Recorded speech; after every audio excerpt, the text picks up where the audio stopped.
La matinale d'Europe 1. Pierre de Villeneuve.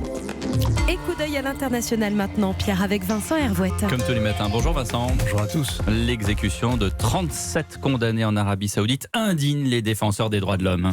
Alors les têtes des 37 condamnés ont volé le même jour aux quatre coins du royaume. Ça témoigne d'une belle indifférence au camp dira-t-on.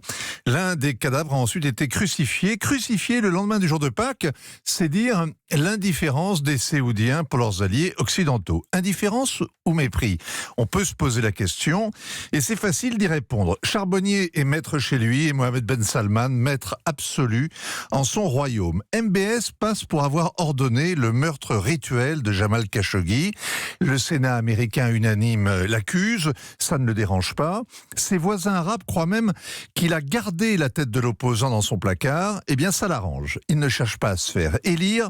Il sourit de toutes ses dents aux hommes d'affaires qui viennent à Riyad par l'odeur des pétrodollars alléchés. Mais MBS préfère être craint plutôt qu'aimé, c'est plus sûr. Un proverbe oriental dit « baise la main que tu ne peux pas couper ». C'est ce qu'ont fait ses cousins et ses voisins, qu'il a rackettés. Il les a humiliés pendant 3 mois, tous ont craché au bassinet et le monde stupéfait a laissé faire, sauf Emmanuel Macron et son ministre Le Drian qui ont volé au secours du Premier ministre libanais Hariri, qui s'était fait piéger dans cette souricière.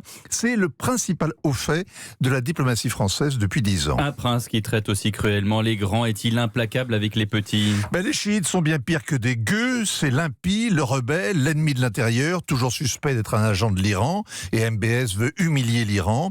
33 des 37 condamnés l'ont été pour sédition confessionnelle, autrement dit des manifestants chiites. L'un d'eux avait 16 ans à son arrestation. Riyad les accuse aussi d'avoir adopté la pensée terroriste extrémiste. En général, ça suffit pour que les Occidentaux regardent ailleurs.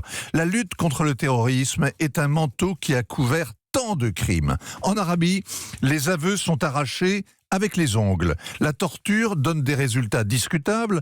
Ainsi, 2 Indonésiennes ont été renvoyées chez elles hier. Ça fait 10 ans qu'elles attendaient le bourreau. 2 employés de maison convaincus de sorcellerie.